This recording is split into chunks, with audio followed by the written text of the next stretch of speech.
This podcast is part of the Michigan Sports and Entertainment Podcast Network. Go to michigansportsandentertainment.com for more great podcasts. You know who I can do without?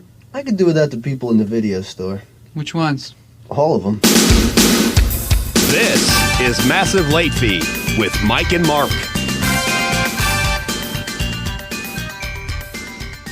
Well, hello everyone. Welcome back to Massive Late Fee. My name is Mark. With me as always is my co-host Mike. How you doing, Mike?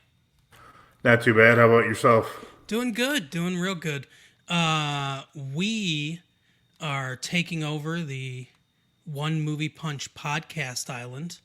And let me give you a quick preview of what that's going to sound like.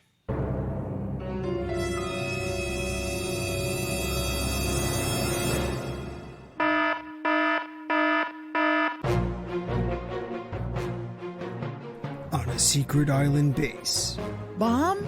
Nobody told me about a bomb. in the middle of the ocean. Do you hear that? One podcast kingpin gets more than a vacation. We've taken over this island, and you can't have it back. So One Movie Punch is dead. Do I cut the red wire or the blue wire? Now one movie spouse must assemble the team Andrew checking in. This is Garrett. Ryan here. It's Keith. to face new enemies This is Julie from How I Met Your Friends Pod. We are the Super Media Bros Podcast. Retro late fee. Massive late fee. We're watching here. and new surprises. A green, yellow, and purple wire too? This summer, give me some sugar, baby, comes a trailer For cheesecake! that has absolutely no context.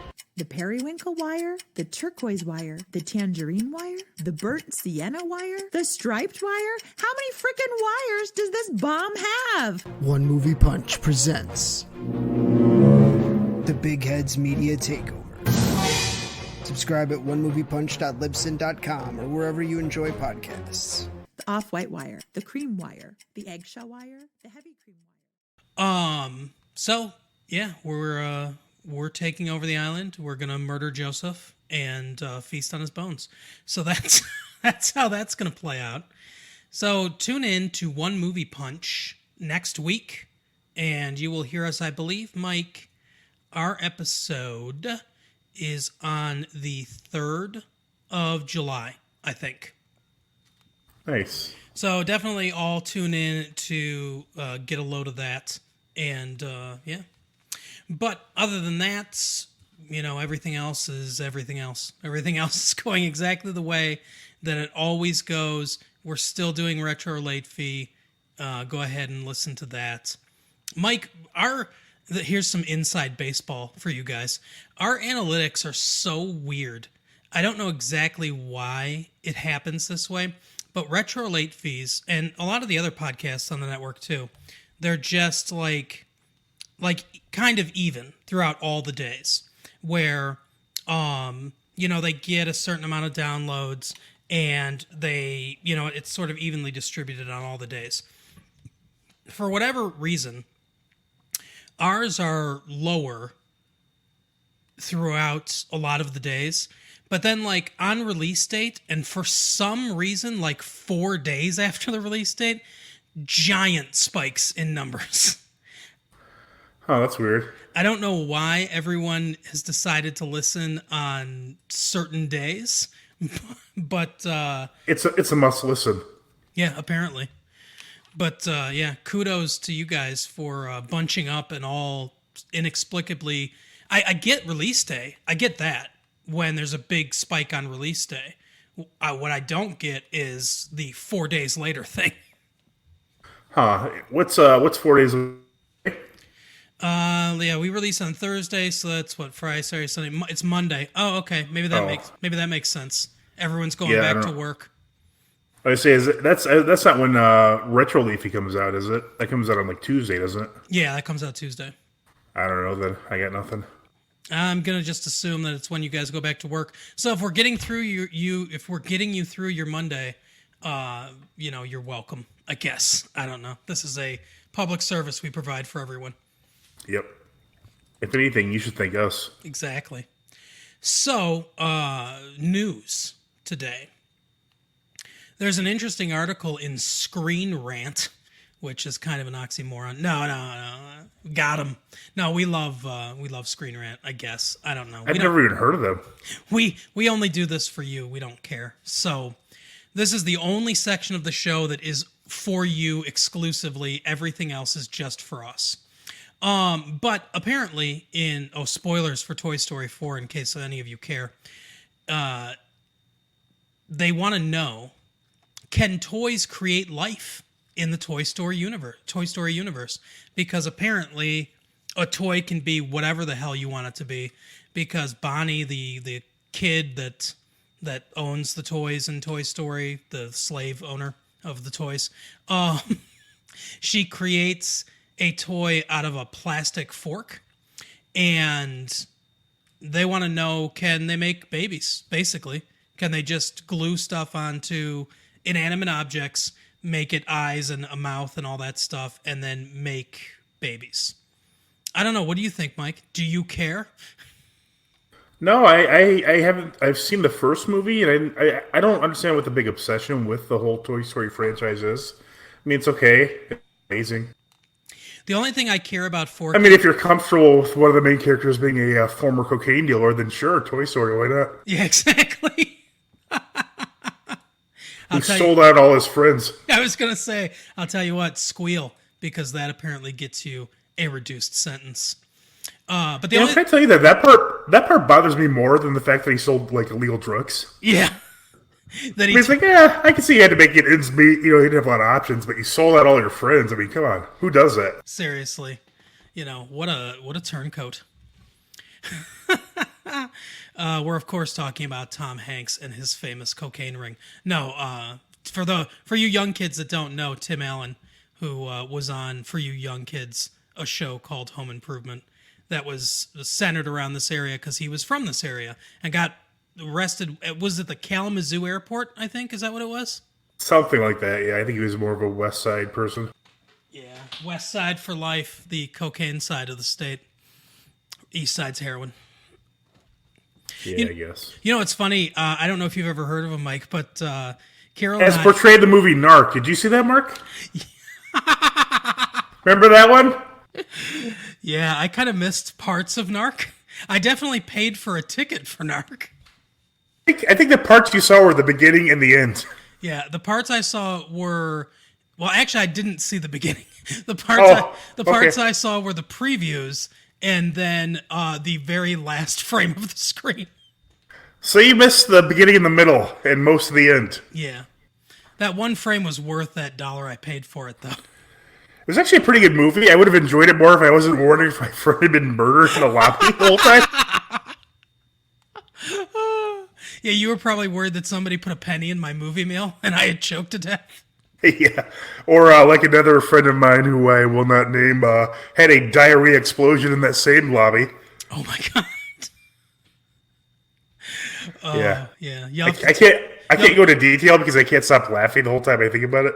You'll have to tell me that off air. I've always wanted to say that. I'm going to get information you guys can't get.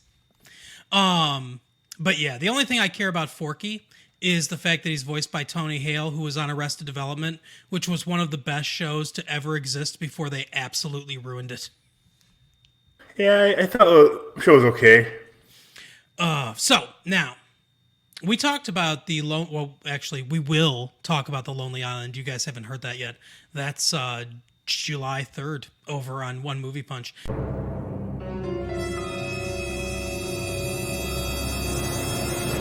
But we talked about the Bash Brothers Experience Lonely Island movie. Zachary Levi, who some of you might recognize as playing that dude, what's his name? He's a kid. I'm a kid, but now I'm a superhero. And there's a bunch of demons. Shazam? Yeah, there you go, Shazam. Yeah, he played Shazam. And he's going to star in The Lonely Island's Spy Guys. The Lonely Islands are coming up with they've written an original screenplay for a movie, and they've titled it Spy Guys. And Andy Samberg, Akia Schaefer obviously is going to be in there, and Yorma as well. And Zachary Levi, I guess, is going to be the lead. But there's not a lot of information about exactly what the movie is going to be, other than it's going to be called Spy Guys. But I don't know. Interesting to me. I'm a fan of a lot of the stuff The Lonely Island does.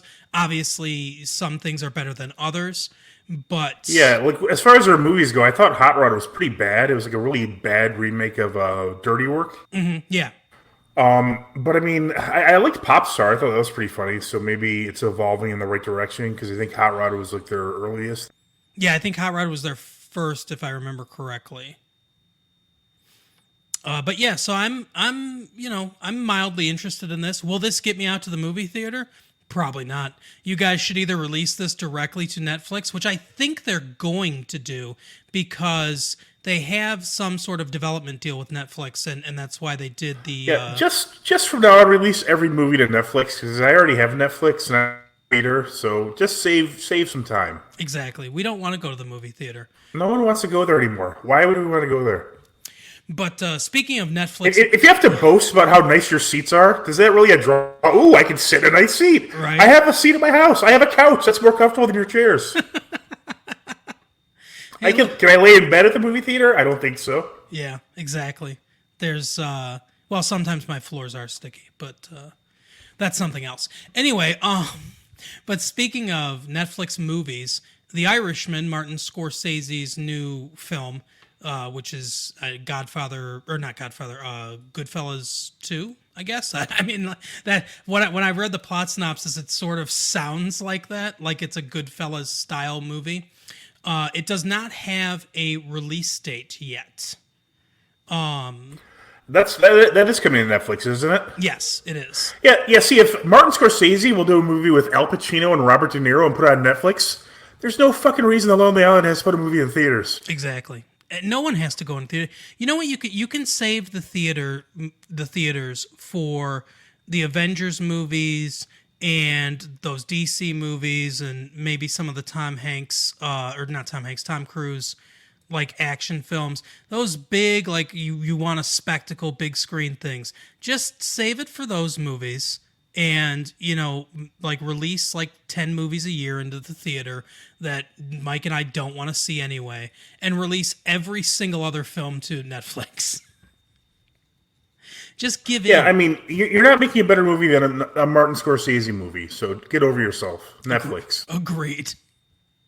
Yeah, Alfonso Cuarón released his movie that was nominated for an Academy Award for Best Picture to Netflix. You can release yours. So apparently, he did an interview on Gilbert Gottfried's Amazing Colossal podcast.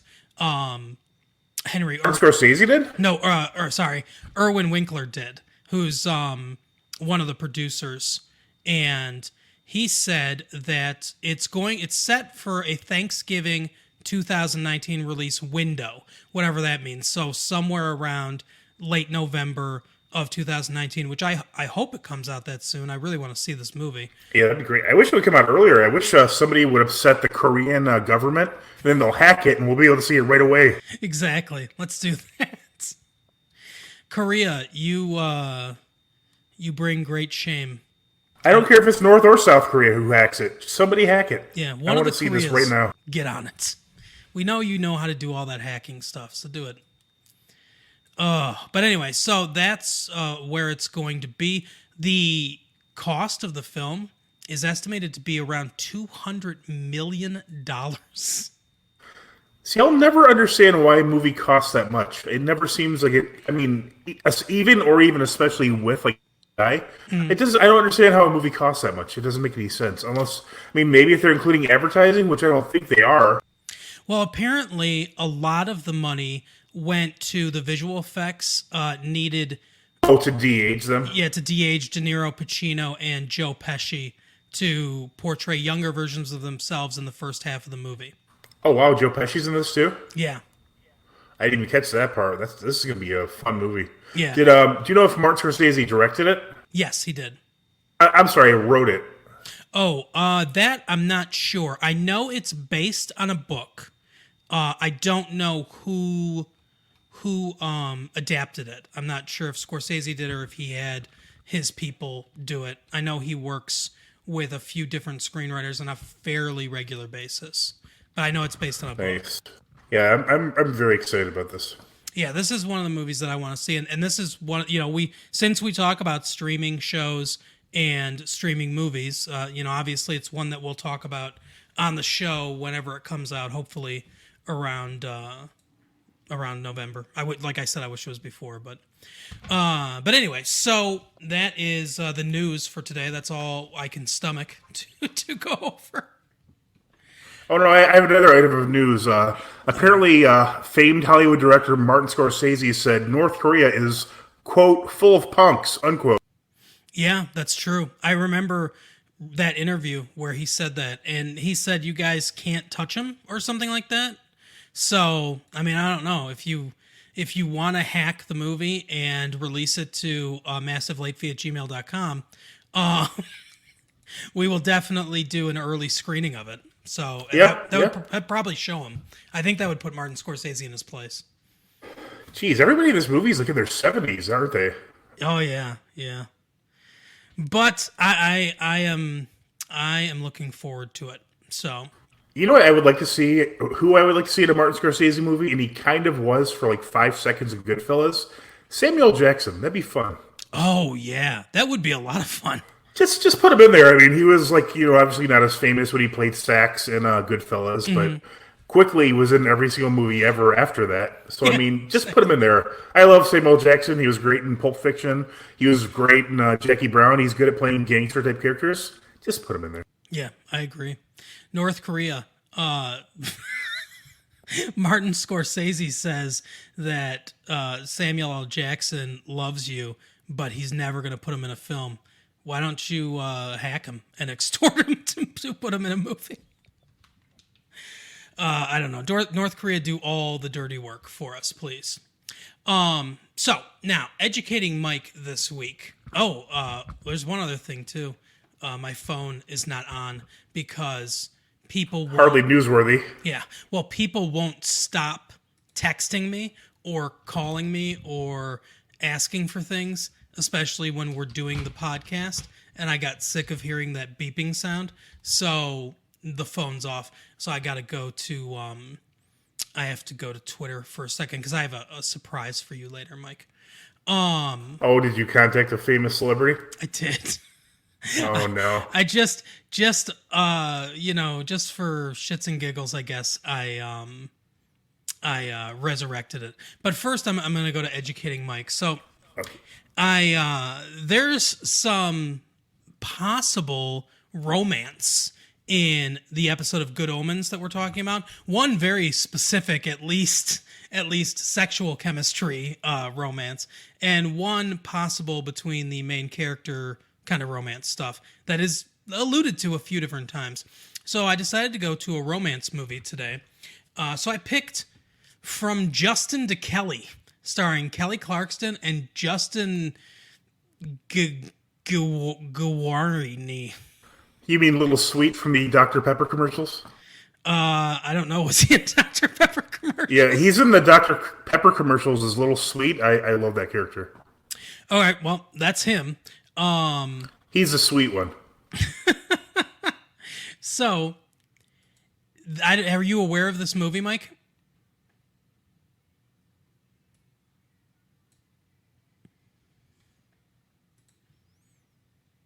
Mike, you aware of this movie? Oh, I'm sorry. I thought I hit the push to talk button. Oh, it's okay.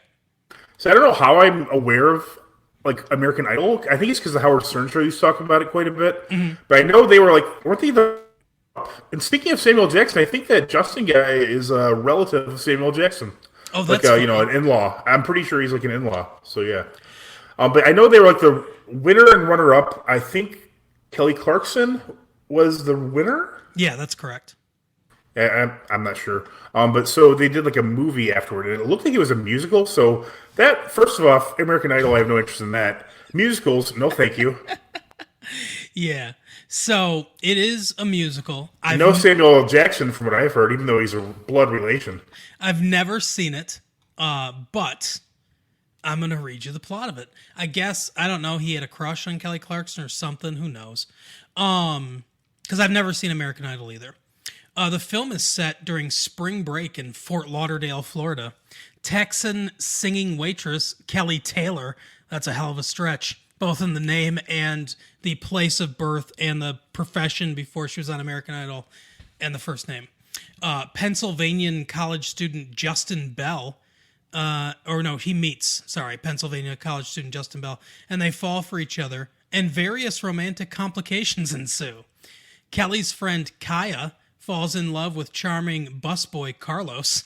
Kelly's other friend Alexa schemes to keep Justin and Kelly from meeting. How? They already met.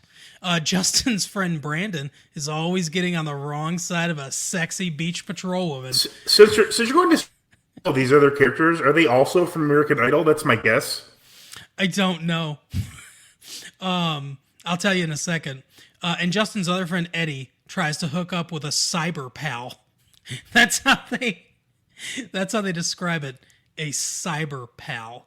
So Alexa is played by Catherine Bayless, who, let's see, is an American actress and singer who was on One Tree Hill, Gilmore Girls, and Hit the Floor. Was she on American Idol? No. Nope, not an American Idol alumni. So fair enough. I'm only going to go by the first one and say no, most of them weren't from American Idol. Okay. But that is the entire plot summary. a mercifully short plot summary. That is the entire plot summary of this musical film. Let's see. The opening weekend, it grossed $2 million in 2001 theaters. Its final gross was just under $5 million on a budget of 12. So not great. It has a 2.7 on Metacritic and a 10% approval rating on Rotten Tomatoes. Clarkston has stated that before the film went into production, she pleaded with the creator of American Idol to be relieved from the contractual obligation to star in the film. So that's a good whatever right there. There's 16 songs in this movie. Oh my god. It's so many songs. I don't want to see a movie with 16 songs if they're all of my favorite band. Yeah, there's a cover of Vacation from the Go-Go's. And That's the Way I Like It by Casey and the Sunshine Band. Most of them seem to be original songs outside of that I'm sure are absolutely terrible. Yeah, I mean, if your best song is Casey and the Sunshine Band, you're in trouble. Here's some user reviews, or at least user review titles. The first one, 1 out of 10 stars, I don't want to live anymore. I only watched the first 25 minutes. It is inconceivable to me. It's like way too long to give it a chance. What's the quickest you've ever given up on a movie? Oh, maybe 15 minutes in. What was that movie? What was that movie? It was one of those terrible like B-grade Avengers movies where it was like The Incredible Bulk or something like that, you know? Oh, I didn't know such a thing existed. Oh yeah, they make a bunch of knockoffs of those movies. My friend, the same one who diarrheaed himself in the middle of the lobby at the movie 16, he went to go see the movie. What was it called? Queen of the Damned. Yes. It was based on Anne Rice. See, I read some of the book Lestat. It was okay, and I didn't read the Queen of the Damned. But we went and we left 5 minutes into the movie. Oh my god. Because first of all, it's like the vampire guy is just like cheerfully telling this group of reporters that he's a vampire. And like, oh, okay, that makes sense. Then he starts walking on the wall and ceiling. I'm like, yeah, I don't need to see this movie. And Matt agreed. We went and saw something. I mean, the mysterious person agreed, and we went and saw something else. Oh my god. Here's some more titles. Oh my god. Unbelievable. A New Low. Why God Why? I can't believe I watched it. This is sad. These sound like reviews of 9/11. I waded through Blood and Bone, 16 songs. Right. Pretty decent movie. Just kidding. Despicable. So awful. I ordered the DVD. Interesting. Okay. See, I wish I had I wish I had enough free time to just go and put reviews for movies I don't even in the first place. Mm-hmm. It's like how do you have that much free time? I don't know. So here's Not only do you watch the entire movie that you already know is bad, but you go online, probably sign up for an account, review it. Come on. It takes a lot of work. Honestly, Yeah. it really does. That just sounds exhausting. Why? Like, yeah, do something better with your life. Don't you make a birdhouse?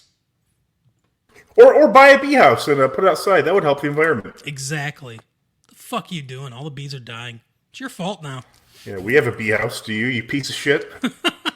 Oh, hold on for a second there. I need to mention how Troll 2 wasn't that good. So here's the parents' guide from Justin to Kelly. No graphical nudity. Does that mean no drawing? What? Yes, it does. No one drew any nudity in this movie. Or sex scene show in this movie.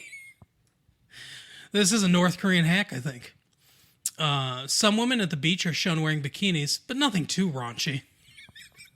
What? A woman in a bikini. How is it? A whipped cream bikini contest is held, and some women are shown in whipped cream bikinis. Huh. All right.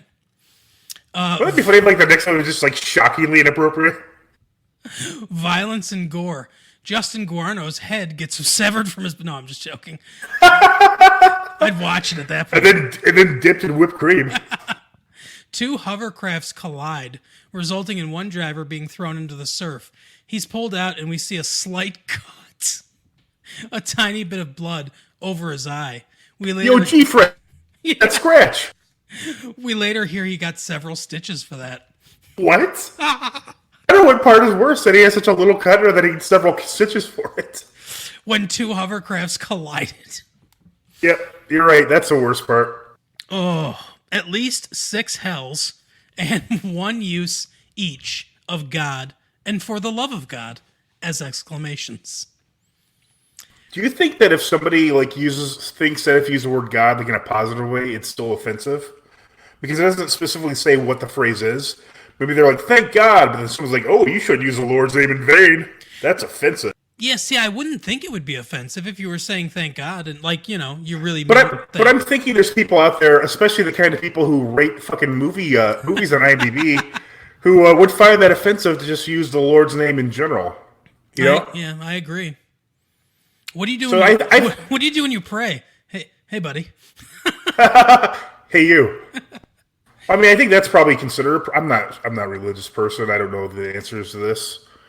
But I feel that they should put the context of it, because I imagine it's not as offensive as they're trying to imply it is. Yeah, apparently. I mean, this movie sounds like it was made squeaky clean by the producers of American Idol. Yeah, no shit. I mean, it's not like there's adults, like, oh shit, I gotta get home and watch American Idol. Yeah. Thank God that we didn't get a movie after every single American Idol season. Oh, that would have been great, though. So alcohol, drugs, and smoking. This is the last entry. We see beer bottles on tables in the bar where Kelly works. A local guy, Luke, asks Kelly if she wants to go out for a couple of beers, and she comments on him passing out in the past. So there's beer at a bar, is what you're telling me. Yep, that's the big thing. Oh, this isn't a root beer bar. Alcohol beer. Oh, God. Talk about having way too much time on your hand. The people that rate these do these parents' guide things. Yeah, that's what I'm saying. I'd like to track them down and just observe them, Yeah. Not in a weird way, because that sounds very weird. I mean, I just want to see what their daily life is like. Yeah, like a nature show. That's what you mean. Exactly, like hidden cameras, Yeah, exactly. I feel you on that one. I bet you hear the N word quite a bit. I'm sure that gets thrown around amongst those parents' guide people. I had somebody. I play spades online. I have an app on my phone where I play it. So come, I would hope you're not mailing them to people. right. So come at me, I guess. But there's this guy. Hey, honey, message Mark. He plays spades online, and I know you like to do that, so get with him. All right, sounds good. But I'll look out for you, Alex. But for whatever reason, there's this asshole on there, and I'm calling you out by name, well, by your avatar name, asshole, because I know you listen to this. His name is the N-word with the hard R, not the A. Oh my God. Not the A, spelled out all the way, right? And every time he comes to the table, the first hand he bids 13 and then says good luck and leaves. What? So his whole, like, talk about having too much time on your hands. His whole day is basically spent just trying to screw people over in one game of spades and then leaving. What is this on Yahoo? It's on it's an app for Oh, it's like that's. I'm surprised they even allow the name in the first place, and secondly, that no one's like reported that as being like a troll. Yeah, I tried to report him, but apparently there is no mechanism to report anyone. So, Oh no. So that's a flaw in your system. People that make spades on iPhone, or I assume you have an Android app too, but it's just called Spades. So you I'd also should listen. I'd like to find an app that teaches you how to play bridge. That looks like a fun game. Yeah, I used to know at least a little bit how to play bridge, but I haven't played in many years, so I don't really remember anymore. Like I always thought it looked kind of cool, and I like that it's complicated because like I like complex kind of games like that. Mm-hmm. But then I started watching Fargo season 3 on Hulu because I love the show, and season 3 I saw the first episode, but it was really good so far. Mm-hmm. But like plot is like two of the characters play bridge like competitively kind of, and it looks just really neat. I just really want to learn how to play that. This week on Massive Late Fee Bridge Talk. We'll start. Remember, I know the newspapers used to do. Yeah, I never understood it. And I still don't. Yeah, they'd have a bridge. They'd have a bridge like it was like a. What would you do? What would you bid in this situation? And then like the next week they'd give you the solution. But yeah, I always was fascinated by the game too, and I only kind of just started to learn how to play, and then no one wanted to play, so I just kind of gave it up. But yeah, I'd love to learn it. Oh, all right. So before we do celebrity diss, I guess we'll go back and forth with our content here. Let's go to keeping current with Mike. So this is the segment of the show where we plumb the depths of the online, I don't know, gossipy type column stuff, and try to make sense of the world. So where are we going today, Mike? I feel like I've been to the site before, but I'm kind of running out of websites. I think I've been bamboozled. I thought this was a different site. It was listed as OMG Yahoo, but it's just straight Yahoo Entertainment, so maybe that doesn't exist anymore. And I might have made the same exact mistake before. But we're at mybelovedyahoo.com's entertainment section of their website. If I remember correctly, this is the one that we understood the most of. Okay, so where are we starting? What's the first story? These all have like kind of you'll see because it's weird. They kind of sneak in ads there. But the first one is Yahoo Entertainment staff. So that means it's probably like some original kind of. I'm kind of familiar with Yahoo and the way they do stories. Like they always want like a teaser headline. But this one just sounds like it's a summary they do. It's called The It List. Okay. Yes, yesterday I think that's a movie where the premise is the Beatles don't exist, but this one guy knows all the Beatles songs. I don't care for the Beatles that much. It doesn't look interesting to me. It seems like maybe like a funny sketch, like maybe a 5-10 minute sketch. That'd be okay. Maybe in a 30, an hour and 30-minute movie. I don't want to see that. Do you want to see that? Not particularly. Yeah, I don't care about that. And this is BTS. I don't know if that means behind the scenes. I'm not exactly sure what they mean for that one. Do you know what that is? Batman takes over Superman? Let's see. Let's see what BTS means. Yeah, hold on. Maybe I can click on it. The Bangtan Boys. It's an acronym for Korean expression Bagtan Sonayundan, meaning bulletproof Boy Scouts. I hear the servers at Netflix are bulletproof against any hacking attempts. I'm gonna guess that like a K-pop group. Yeah, they're a K-pop group. I'm gonna guess that's not what it means. Yeah, I don't know. I feel like I'd like to read about K-pop, but not actually have to listen to it. Exactly. Like, that seems fun. Like, there's a lot of weird, crazy stuff in the K-pop world. But I'm going to guess that you're right, and it means behind the scenes. All right, this next part of that list, this is all part of the It list. Of course, the It list being shit I've never heard of, is, and this is going to blow your mind because it blew my mind, Amazing Race. Did you know The Amazing Race is still on the air? No. I've never, oh my God. I typed in Amazing Race, and the first thing that comes up is Amazing Race Season 31. Oh my God. I mean, obviously they're not doing that one per year or anything, but I don't even understand. See, it seems like a blatant version of the Running Man novel to me. No kidding. I think they just like have like a big scavenger hunt. I'm not really sure. Yeah, they go like around the world or something. I've never really seen it, but they've done 360 episodes. The shit, Jesus Christ. Isn't that, I think that's Mark Burnett thing, so he's probably just like, that's probably just what he uses to pay his mortgage, you know? Right. September 5th, right before September 11th, September 5th, 2001 to the present day. Wow. Jesus, there are kids that are about to be able to vote that were born after the Amazing Race started.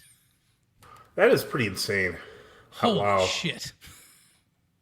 But yeah, so that's still on, and it's part of the It list, I guess. And then it mentions the Black Keys and the best in pop culture, the we, and then it goes on like the three dots, whatever it's called, ellipses, maybe? Because, you know, it's like a teaser headline, because Yahoo is, you know, they're dicks. Yeah. But so it's something about the Black Keys. I mean, whatever. I mean, good luck. I mean, they're okay. I don't dislike them, but I just haven't heard music from them in a while. Yeah.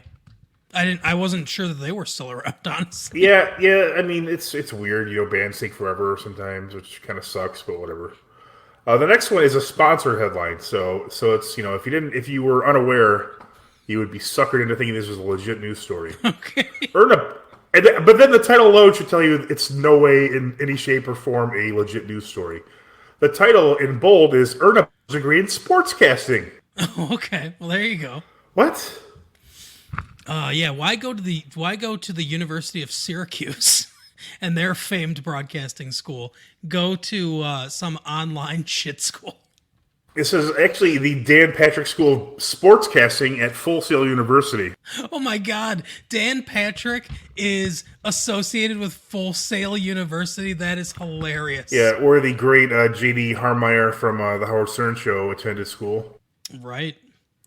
Sportscasting bachelor's degree from Full Sail University. I mean, I'm not saying Full Sail University is a scam because I've never done it, but you know, a lot of these, you know, like online universities are not. I've never seen an ad for Harvard on the internet. Yeah, exactly.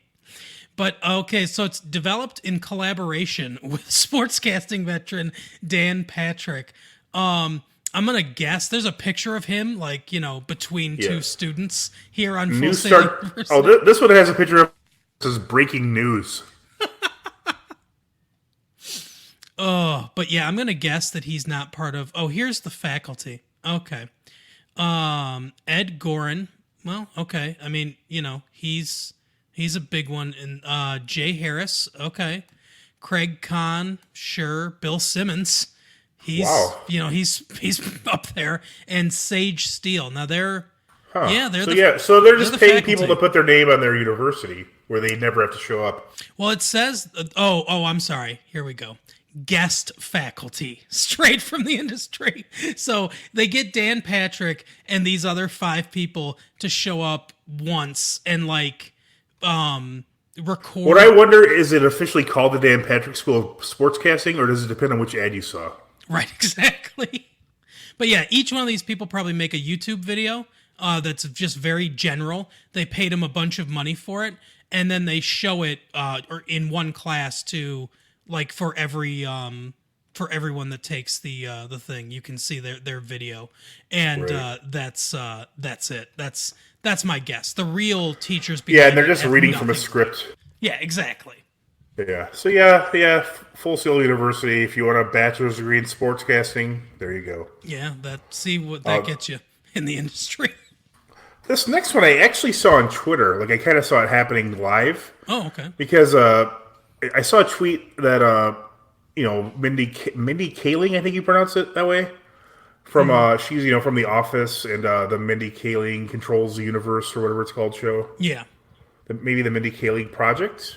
I don't know. Mindy loves Project shopping. Mindy Loves Mork. Yeah, something like that. I'm But familiar with her. But yeah, and what's odd is the thing she's first known for was actually I think it was called Ben and Matt. It was like a play, the writing of Good Will Hunting. Mm-hmm. Because I heard about that. It was like on like some like I don't know like E-Entertainment like show like years and years ago, and apparently it was like a big to do. It was like some prestigious Ivy League school. It's no Full Sail University, that's for sure. Right. And so like it was kind of like there was like an article about it because like supposedly like this it was like a parody or whatever. Mm-hmm. But yeah, I mean whatever. I'm not a huge fan of her. She donates $40,000 to charities for her 40th birthday, and I actually saw this tweet. She was donating $1,000 to 40 different charities. Wow. Okay. We get it. It's your birthday. Yeah.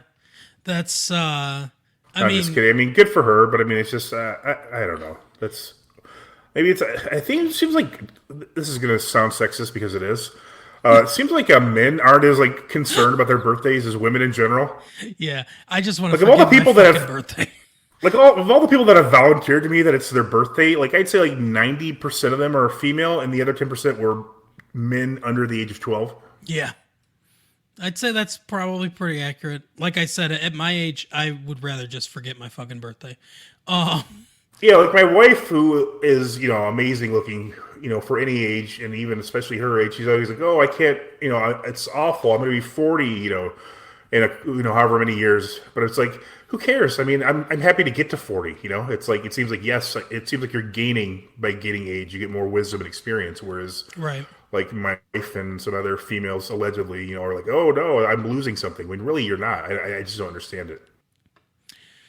This is kind of interesting. Kaling said one of her worst job experiences was as a production assistant for 3 months on Crossing Over with John Edward, the psychic show. She described it as, quote, depressing. Yeah, I can see how a guy scamming a bunch of people would be depressing. And being the producer, you're probably the one recording the conversation, passing them along. Exactly. But yeah, so I don't know. Maybe this makes me sound like a bastard, but she's got to have some money, right? Like $40,000. Oh, I'm sure she made more than that per episode of her TV show, or even on The Office when she wasn't a main character. She was probably making at least that. It was a very popular show per episode. She was probably an executive producer on that show. She did herself. I'm sure she's probably got $10+ million. Yeah. Yeah. So I'm, it's not a lot of money. I mean, I'm not saying like $40 million for your 40th birthday, but I don't know, like maybe 400,000, like 10,000 to 40 charities. I mean, I guess I shouldn't charity shame, but yeah, for sure. I mean, good for her. It's weird. Like to me, the weird part about it is just like, why would you care that's your birthday that much? Yeah, I don't. And if you want to do it, cool. But do you have to make a spectacle out of it? Yeah, apparently, if you do. Well. Happy birthday, by the way. Yeah, happy birthday, June 24th, 1979. Vera Mindy Kochalingham, a.k.a. Mindy Kaling. Yeah. Our next headline is sourced. Oh, that was from People, by the way. They didn't even come up with this shit themselves. Oh, wow. Okay. And this one is from another bastion of a journalistic USA Today. Oh, yes, of course. The only newspaper bold enough to be in color. Yeah, I remember in high school or junior high at one point, some teacher we had, I think it was a sub, was saying they had an average reading level per newspaper. People who read the New York Times had on an average a reading age of 20 or something like that. It's a more highbrow thing. But then USA Today was written at the reading level of a 10-year-old. God. And if you ever read it, you're like, yeah, that sounds about right. Yeah, I could see it. This headline is Cardi B pleads not guilty on strip club brawling charges in New York. Oh, wow. Okay. I actually know a surprisingly large amount about. Well, I know who Cardi B is. I didn't know she got into a fight or allegedly got into a fight at a strip club in New York, but No, what happened? There's this group called Migos. The guy from an Offset. I think they're married, or maybe they broke. They might not be married, but they do have a child together.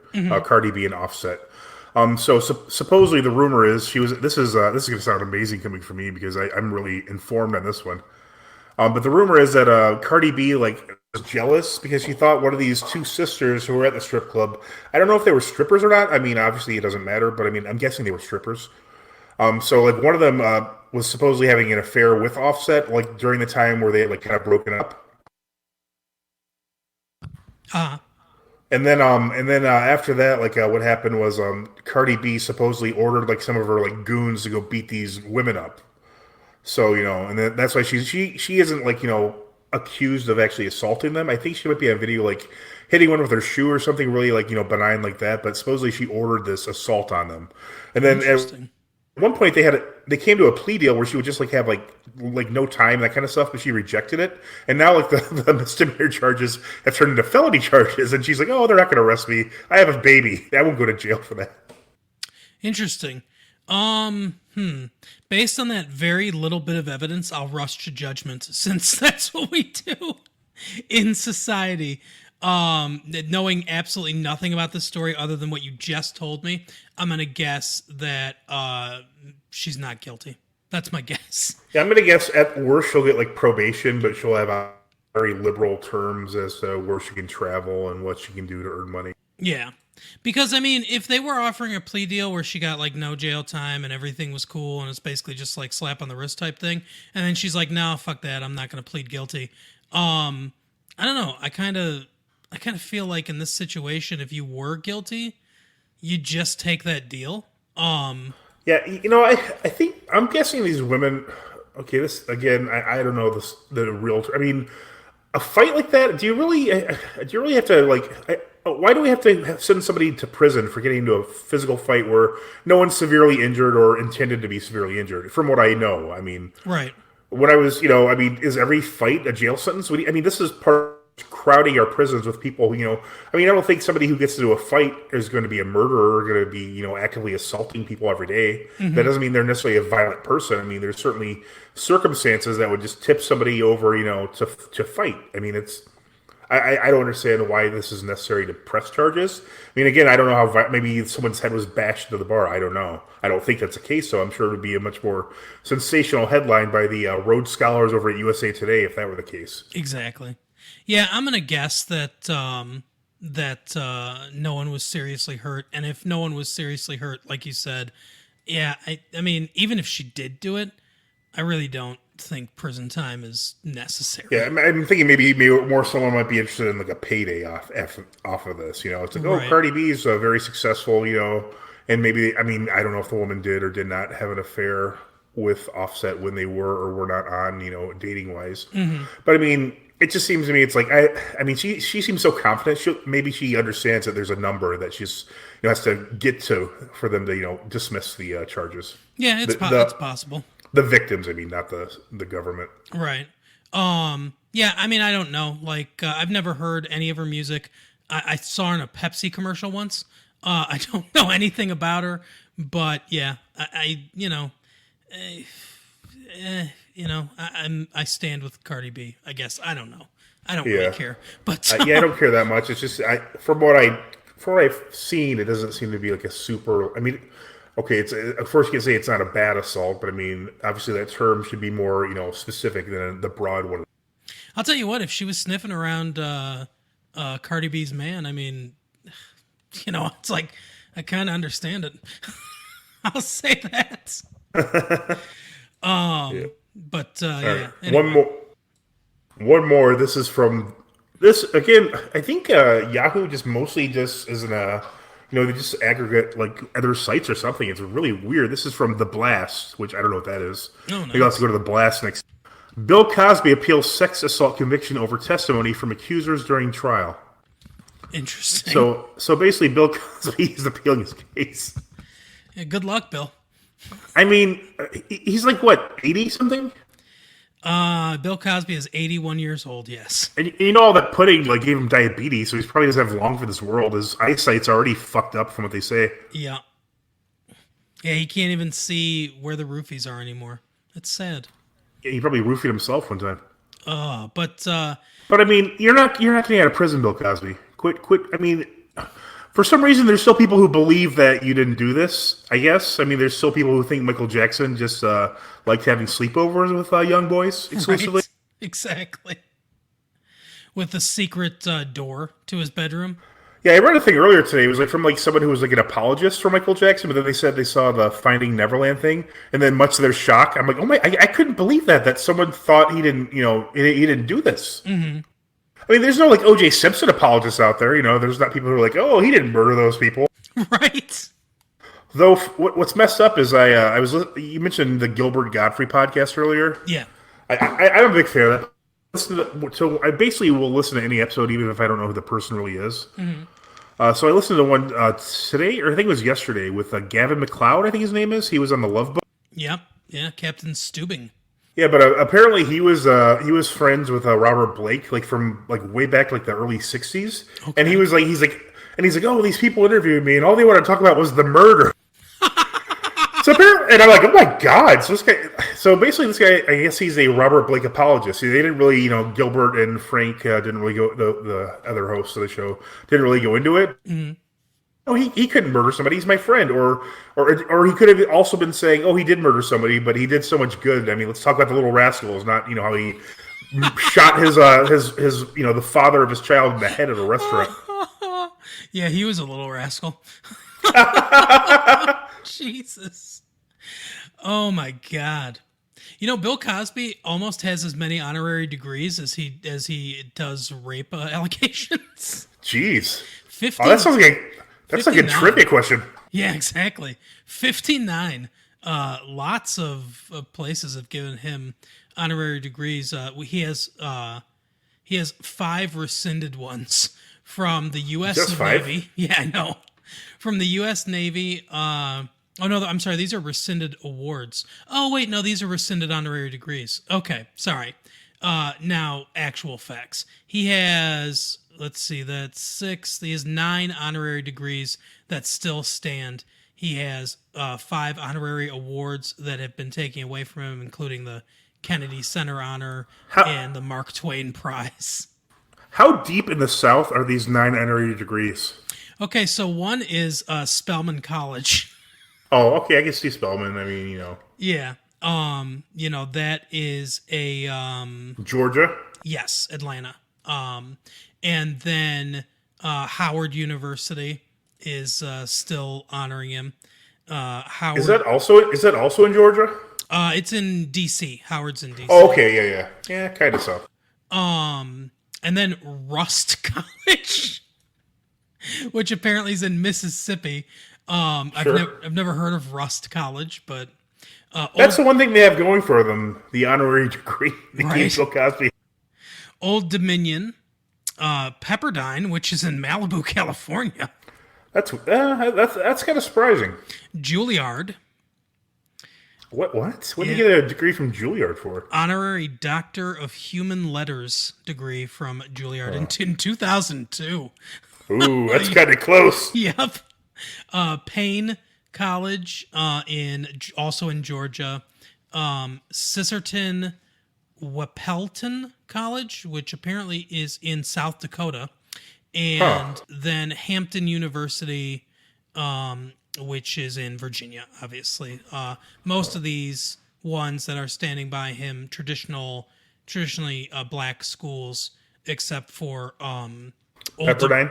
Old Dominion Pepperdine for some reason, and Juilliard, obviously. And I'm guessing the one in South Dakota probably isn't a historically black school either. Yeah, that would be my guess. Oh, God. So those ones still honor him. 59 people have rescinded their honorary degree, including North Carolina and South Carolina. Oh, that's yeah. Just kidding. So yeah. I was at a rummage sale this weekend, and they had like an album. It was like a Bill Cosby comedy album, So naturally I bought. So naturally I bought it because I thought it'd be kind of like I just want to see the look on the guy's face, like, oh shit! I was hoping I'd be like, I didn't forget we put that one out there, Right. Didn't bat an eye. And in fact, on the way out, some other person because I was holding it, I just happened to be holding it with like the cover out. Some other person at the register said, "Oh, I have that album." And the album is called "Bill Cosby is a Funny Man." Oh my god. Oh, can you still enjoy Bill Cosby's comedy? I never did in the first place, so that's Yeah. hard to tell. Right. Like if Norm Macdonald, ended up let's use an example that's real. Louis C.K. I find his comedy enjoyable. He's not my favorite comedian. Mm-hmm. I still if I'm on a playlist or the suggested videos, and the next one's a Louis C.K., I won't be like, oh my god, Louis C.K. and turn it off. I mean, I guess I'd be able to set, but I mean at the same time, if he had done what Bill Cosby had done, not that what he did was right, but I mean again, the sliding scale, it's not the same as drugging somebody and then raping them. Yeah, like 100 times, yeah. That we know about. Right. Yeah, I agree. It's entirely possible that Bill Cosby is the most prolific serial rapist in the history of the United States or the world. It is. That is 100% possible. Yeah, it's disturbingly possible. I mean, he's been doing this for 40, 50 years. Yep. I got into a debate with somebody one time about Louis C.K. and they're like they always go back to the extreme arguments where they're like oh yeah, I guess what Louis C.K. did was fine and everything. I'm like, no, I'm not saying it was fine. What he did was bad and it's not something that I would do. What I'm saying is it's not as bad as what Bill Cosby did, or it's not as bad as what Harvey Weinstein did. There's degrees of this stuff. Just because somebody did something worse, I'm like, I remember saying, I was like, that's like saying that the guy that killed one person is the same as Hitler. It's different degrees. They're both bad, but one is worse. Yeah, and the whole thing, my biggest issue with it is it's just like, I don't remember who it was. It was like a Charlie Rose type person. Maybe it was Charlie Rose.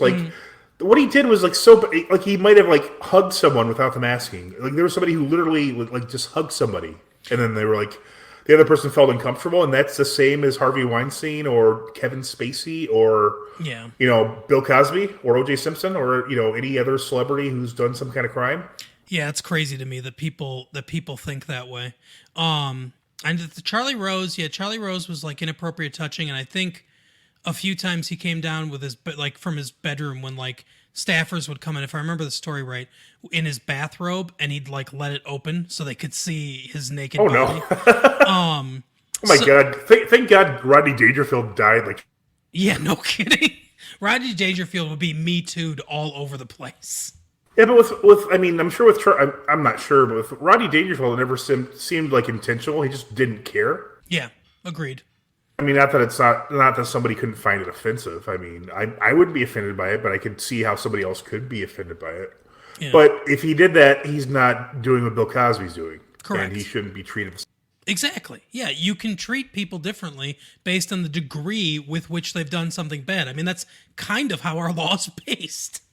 Yeah, and I mean, as the argument always goes, you can endorse someone's ideas or thoughts without endorsing the person. I mean, I love the Constitution of the United States, but I mean, in spite of the time period, I'm not happy that a lot of the country owned slaves. Exactly. I don't know. Even the one who even Jefferson, he would think of all people when he's writing about liberty for all men. He owned slaves. Yeah, and had sex with them. He would have been Me Too'd now too. Sally Hemings would hashtag Me Too all over the place. I mean, we're obviously not saying what he did was correct. I mean, it's just, how that obviously evolves. But I mean, it's hard to, not everything evolves at the same speed. So not everybody's up to the current, acceptable guidelines for behavior. Exactly. I mean, and at the same time, I mean, obviously, Bill Cosby, that would never be acceptable. And, right. Louis C.K., I mean, it's hard to say. I mean, it does seem like it's a weird, control type thing, even though, the more famous he got, the less he did it, from what I've read. Yeah, the whole story is really weird. I'm kind of with you on the Louis C.K. thing, where it's I think he's okay. Some of his comedy is funny to me. He's not my favorite comedian ever, but I think he's decent. Yeah, but I couldn't if Norm Macdonald was revealed as a more prolific rapist than Bill Cosby, I I think I would still enjoy his comedy, but I think I would intentionally not watch it. I think what I would do, like, I don't know. It's such a hard question because I think I can divorce the work from the person at least a little bit. I think what I would probably do is watch like some of his old stuff, but maybe not watch anything new that came out. If he did anything new, like after the allegations, I don't know. It'd be so difficult. Thank God that Norm is not like that in any way. Right. Yeah. Which I mean, even he had like not a meet, but it's like the whole politically correct, like gotcha type scandals. And I'll go over this soon. I know we have a whole episode of a TV show to review. Right. But I mean, he he said the word retarded, which for people our age and older, I'm sure it's not. It doesn't mean an offensive term. It's just like another term for dumb. And Norm would intentionally say the word on SNL and like Conan O'Brien and stuff because obviously it gets a response that's like shocking. Mm-hmm. But I mean, the fact that it's suddenly one day it's no longer shocking, but it's offensive. I mean, there's such a thin line between the two words. You can never like pinpoint where this line is, and the same line can be crossed by different people and have a different response. Yeah, I think comedy to me is one of those things that I think just needs to be protected. No matter how much society evolves, there will always be comedians that say things that that make jokes about rape or make jokes about whatever or say any kind of words. I mean, Louis C.K. says the N-word all the time, as a white guy. And yeah, that's going to be comedy's offensive. Some comedy is offensive to some people. Not all comedy can be sterilized, completely clean stuff. But not everything is Toy Story 4. Exactly. But there's a reason behind it usually. Like when Louis C.K. says those words, or when Norm Macdonald, says those words, there's an intent behind it. And I think that's, if someone is, like it can't be a free pass. If someone just wants to go out and be hateful and say, oh, I'm just being funny, I'm being a comedian, then, obviously that doesn't fly. The intent is what I care about more. What are you trying to do? That's all that matters. Yeah. What are you trying to do? Like in telling this joke about rape, what are you trying to do? Are you trying to highlight that, this is horrible and wrong and stuff like that, but some people think this way and we need to, what is that the intent of what you're doing? Or are you doing it just because, you think that date rape is funny or whatever? Those are two very different things. And, and everyone knows you need to be way more charming. Right, exactly. That's a funny joke. That's a funny joke based on the situation where he's clearly not making light of date rape in that situation. Right. Yeah, it's even like with the whole Michael Richards thing. I mean, obviously what he said was, I don't think he was racist. I mean, I think he was just trying to get a reaction. He apparently was a very inexperienced stand-up comedian, was doing it, he's like this big celebrity. Everyone like claps for the first joke or two, and then he's on his own, and he has no material. So he's just like this guy, like, yanks his chain. He's trying to be shocking and funny and offensive, and he's offensive. He's one out of the three, but not the one he would choose if he only got one reaction. Right, exactly. Like, yeah, I could see a more seasoned comedian making that work. Like I could see Louis C.K. making that work. Oh, for sure. Because he's known for, working with a lot of black people and, kind of being sort of in that culture in some ways, and being able to, use words like that on stage. I could see him, going for that and pulling it off. But yeah, like Michael Richards bit off more than he could chew. But I agree. I don't think that he was trying to be racist. I think he just really failed at what he was trying to do. And one more thought on the subject, because again we have a whole show to review. Right. I just thought of this because like Tim Allen, I never thought he was especially funny, but so I kind of use prior conviction as a excuse to not like him. Mm-hmm. But I think I just would not. I think I would just not like him anyways because I mean he's not that funny. Yeah, I agree. I've never found his comedy funny at all. Because even if if he didn't, it's just like I don't like the person, So I just it's funny to me to bring that up because why did you bring that up? Right. Yeah, exactly. Yeah. So that's all I have to say about that. All right. Well, that was a good story about running. So real quick before we get to Good Omens, I will go through the celebrity diss. This was sort of just kind of came out of nowhere. I saw Mark Hamill online talking about the Child's Play movie, which I didn't even realize he was in. That he does the voice of Chucky. Yeah, that he does the voice of Chucky. So I decided, I'm not going to see that, but I'd like to hear his voice because he's good at voices, I think. For sure. So I figured I'd take a shot at him. So here is my interactions with Mark Hamill. Mr. Hamill, I represent Massive Late Fee, a hugely popular entertainment podcast that for some reason has to resort to this. and we would love to have you be on the show. Just a quick phone call to talk about whatever you want. If it helps, my name is also Mark. No likes, no retweets. No. It didn't help. It didn't help. I just want to be clear. He should have said, "My name is also Luke." I just want to be clear. We can't pay you. Your only reward will be helping out a fellow Mark. That's with a K, not with a C like those imposters. Really, though, just a 5-minute phone call. You can also use a burner phone if that gives you comfort. Because I figured maybe he didn't want us to know his phone number. Why would he not want us to know his phone number? Mark Hamill. For context, no one has ever taken us up on this. You could be a pioneer. Friend of the show, Josie Lawrence, did respond with a polite no, though, so that's the bar. Again, my parents named me Mark as well. I feel you owe me. What? Mark Hamill. Also to let you know, if you come on, we can talk exclusively about Batman or Corvette Summer or Wing Commander. Whatever you want. I mean, Child's Play if you insist. Just 15 minutes on the phone. My name is also Mark. You made it 15 minutes now?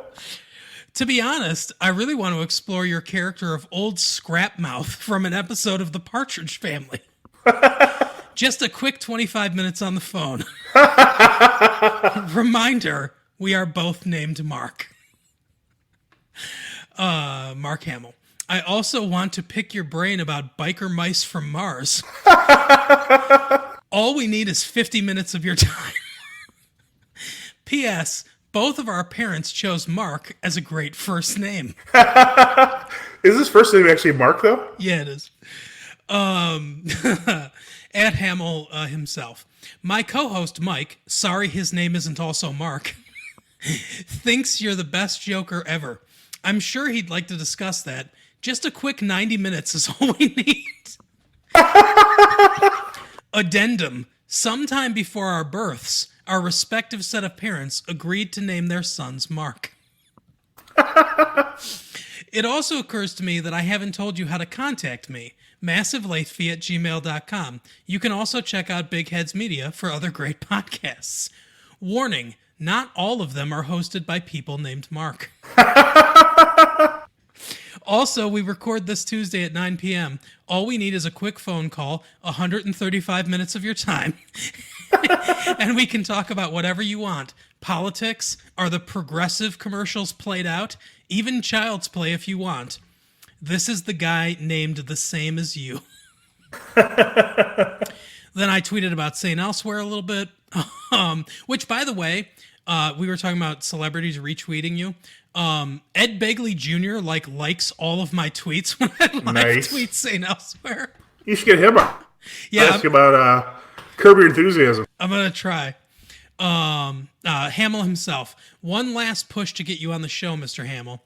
If you absolutely insist, I can get Mike on board, and I spoke for you. I don't know if this is good or not. I can get Mike on board with talking about Star Wars. No. I'm more interested in the Partridge Family and Child's Play, and he wants Joker talk, but I will do it if it gets you on. #MarkLife. See, you might think this is funny, but if he did agree to come on for 2 hours to talk about Star Wars, I would not be on the show. Yeah, I wouldn't. I couldn't care less unless he just wanted me to rip on it the entire time. I wouldn't be very interested in it. But that is Celebrity Diss. Never got any likes or retweets. We got some profile clicks. From Homeland Security. Right. Just to reiterate, he did like one of my pro-Joker tweets. Mm-hmm. Yeah, I think So that's suck on that, Star Wars fans. I think that's part of what made me think of it, but yeah, he just popped up in the thing anyway. I have somebody else that I'm gonna do next week too, that my wife suggested, who she says thinks that there's actually a chance that he'll respond, because I guess he responds a lot to a lot of fans. So, You know, we should get Lester Greenback on the podcast. Have you seen his Twitter lately? Oh my god, that guy's blowing up everywhere. Lester Greenback. No, Green. You know, the first interview we had. Oh yeah. Lester Green. Yes. Yeah, he was in. I think he's in the Wu-Tang thing on Showtime.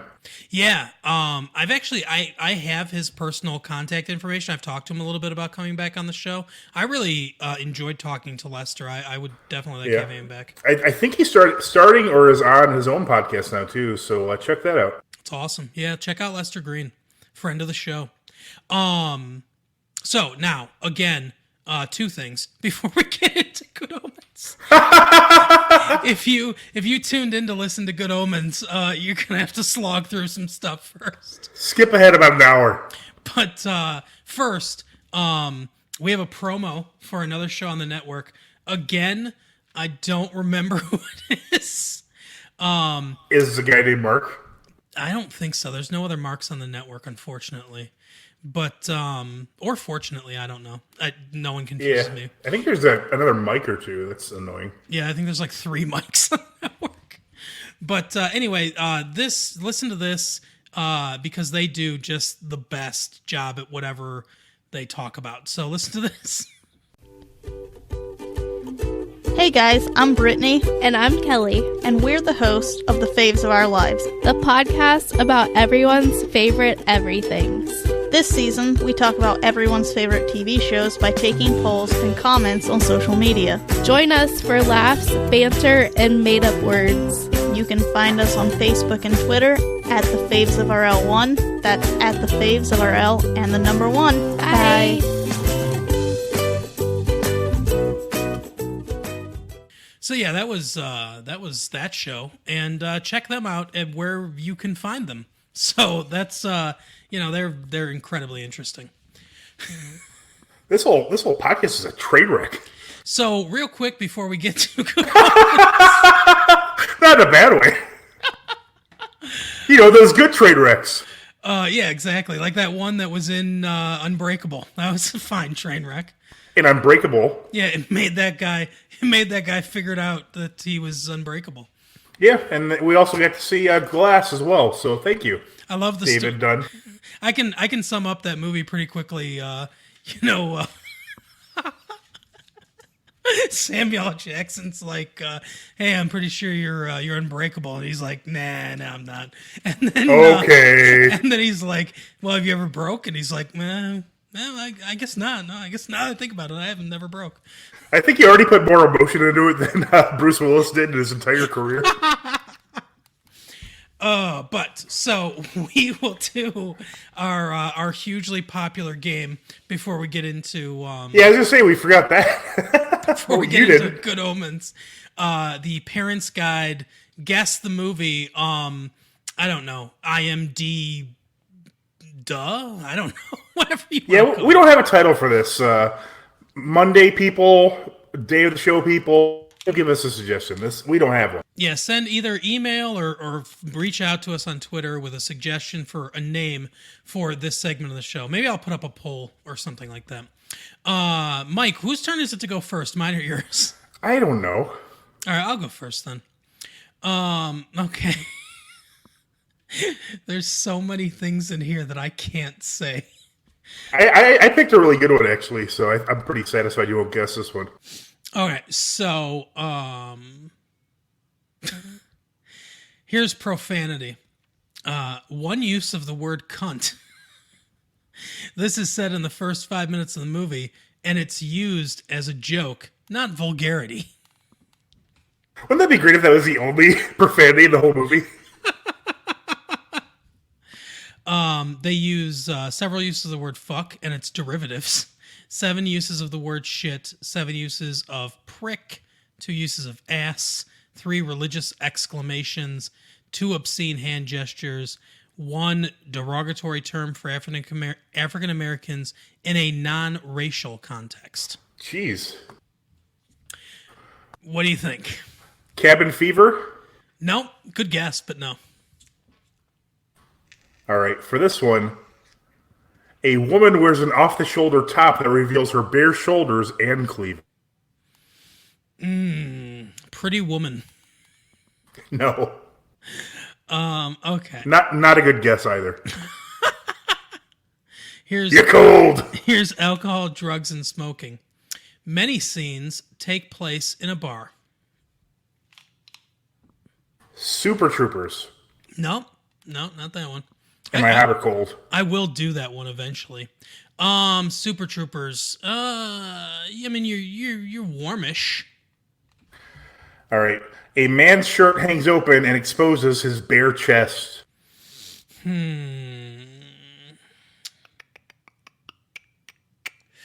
Empire Records. No. Okay. Let's see. Adults are shown drinking beer and liquor and smoking cigarettes. Two men are shown to be clearly inebriated in one scene. Kingpin? Nope. Again, close-ish, genre and stuff-wise. Sure.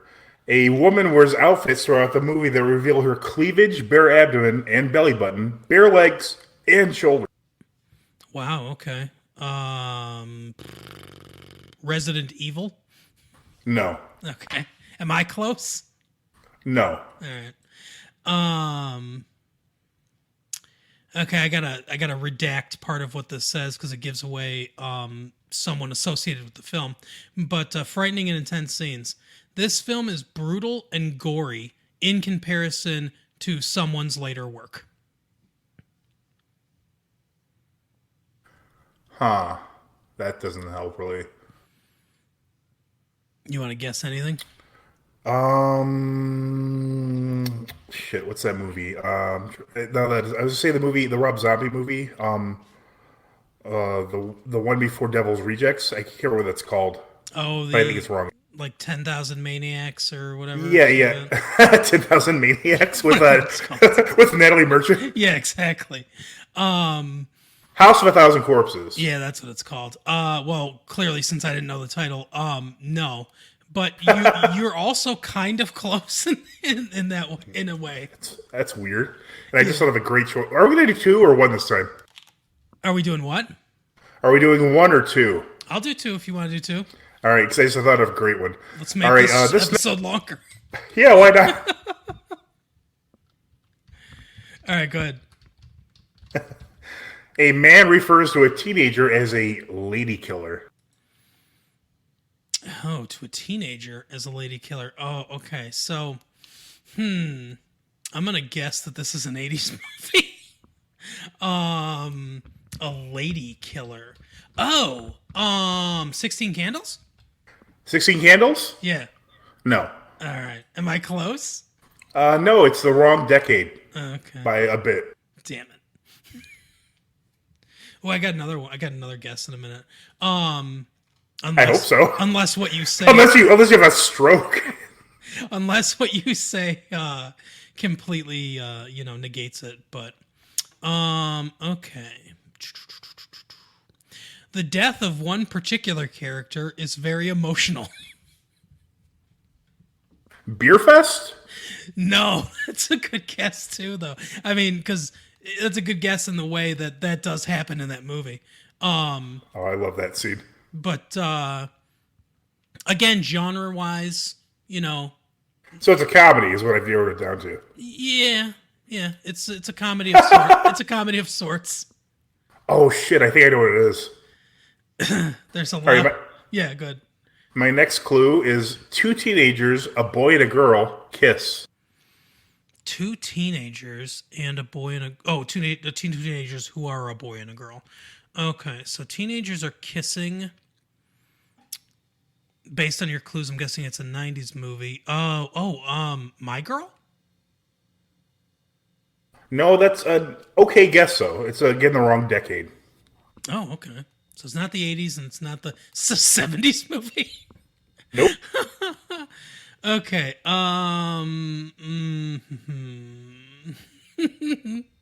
There's so many clues with a certain word in it that I cannot use.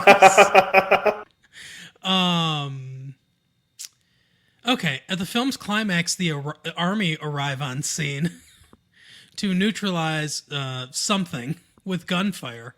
Lots of bullet impacts and blood. Dreamcatcher? No, but yeah, I mean you're getting in there a little bit. A teen girl is kidnapped and forced into a car. Ooh, a teen girl is kidnapped and forced into a car. Sound a little excited by that.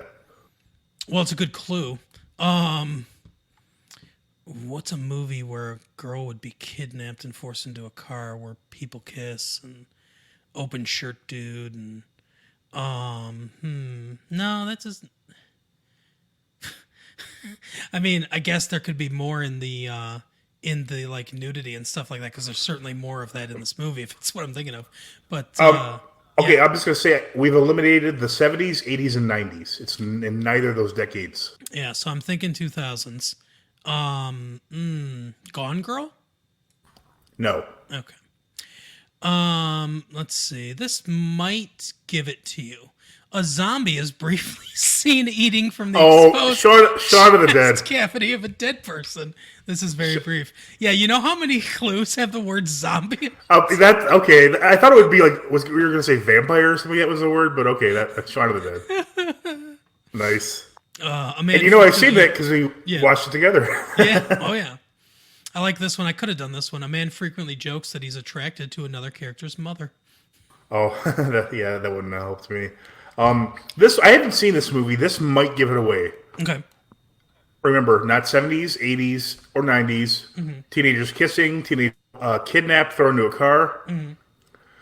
A man skewers a plastic seal with a fork. It squeaks. A plastic seal with a fork? Yeah, like the animal, I'm assuming. Is this Tusk? No. Oh, okay, because I had to see I'll give you a clue that, again, to me, it seems obvious, but I've never seen this. So just 1 second, please. Sure. Plastic seal with a fork. Oh, interesting. A teenager looks through x-ray glasses at a woman who covers her breast with her hands. The boy breathes heavily. At a few other women. We see their undergarments. Oh, God, this sounds very, very, very familiar. X-ray glasses. Is this Agent Cody Banks? Yes, it is. Oh, all right, got it. A movie I did see, not in the theater, but I owned it on DVD. Oh, I think that you did see this in the theater. No, I just bought it on DVD. Because I don't think I saw it in the theater. I remember buying it. It was on one of those, like, for $5 shelves. Okay, so you go first now for number 2, if you're ready. I'm not ready, actually. Are you? Yeah, I got mine up. Okay, so, oh, wow, there's... How is there, like, nothing in... Okay, wait, I gotta do another one. Because there's only 2. You can switch. There's only 2 in here for some reason. I would have thought that this one would have more.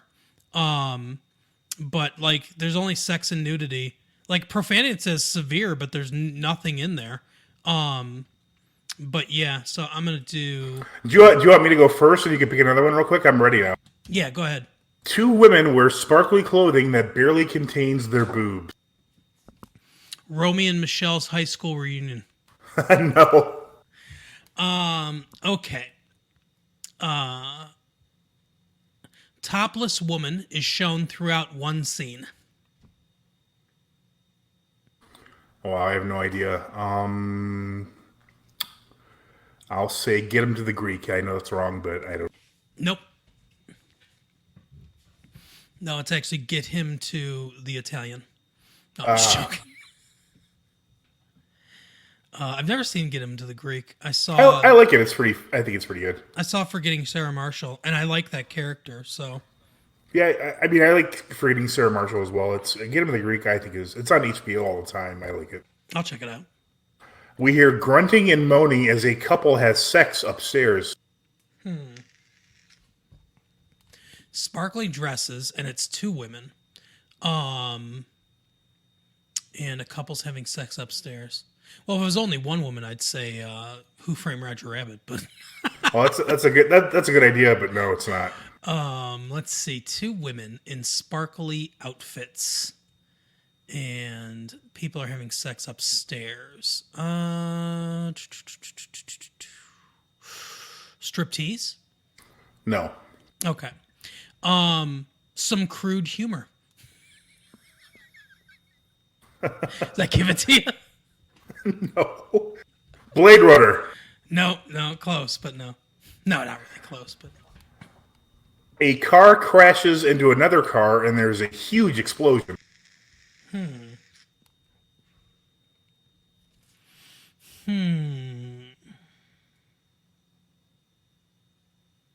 don't remember any glittery dresses in that movie.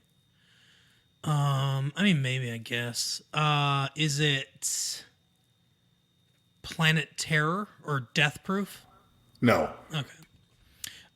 31 F words, 4 uses of dick, and 11 uses of shit. The Professional. Nope. Is there anyone young in this movie? No, not really, no. So, A woman covers herself in blood. why would a woman cover herself in blood? I know they do that in zombie movies so that they, because they don't sense them or whatever. But this doesn't sound like a zombie movie. A woman covers herself in blood to pretend she's dead, maybe? I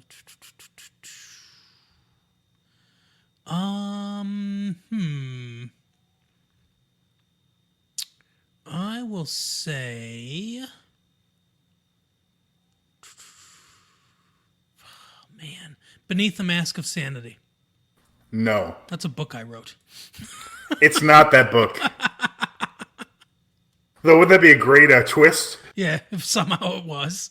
Okay, I'll get a shot of film real quick. Put up on IMDb. Maybe it was Ralphie Smith and Edward Tomac's movie.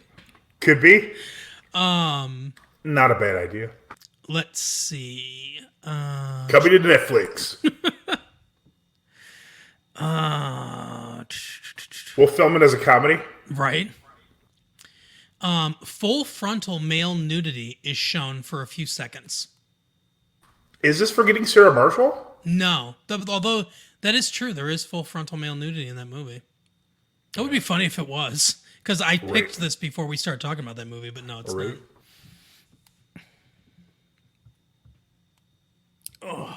Okay, now I'm gonna give a little bit away here. Okay. I think the last couple of clues, once you find out what this movie is, you're gonna smack yourself in the face. Okay. All right. Although not a woman says, "You should have seen the look on his face when I buried that axe in his chest." And also, killing him was almost as much fun as sex. Wait, repeat that one more time because I didn't hear quite the beginning of it. They don't actually show this, but a woman says, "You should have seen the look on his face when I buried that axe in his chest." And also, she says, "Killing him was almost as much fun as sex."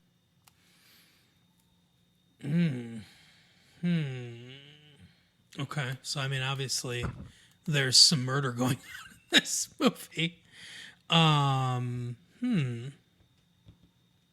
No, there's no sequin dresses or anything in that movie.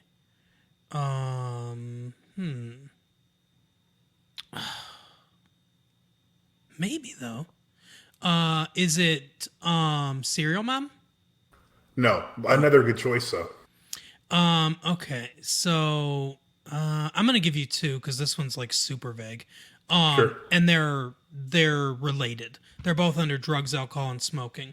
Non-stop drug references, jokes, and use of them, meaning use of drugs. It says the same boy. It's from a different entry into the thing. Is shown tripping on shrooms when the cops show up. Superbad? Nope. Pretty close, but no. All right, this one is another good clue. I think you'll be able to piece it together. Ready? A bloody demon. Oh, hold on, that's the wrong clue. Okay, we'll do this. We'll do 2 then. I think I got bloody it. demon.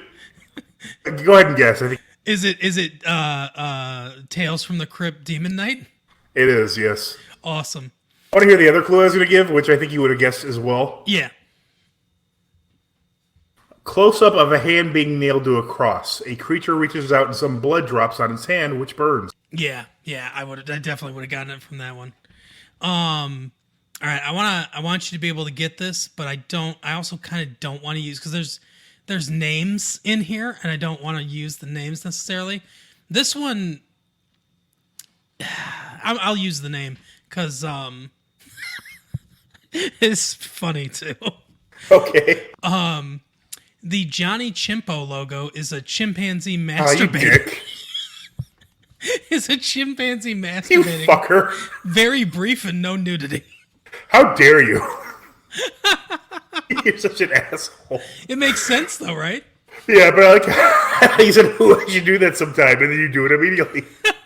Yeah, I was gonna do Super Troopers 2, but for some reason there's only 2 entries. There's nothing in profanity. It says severe, but there's nothing in there.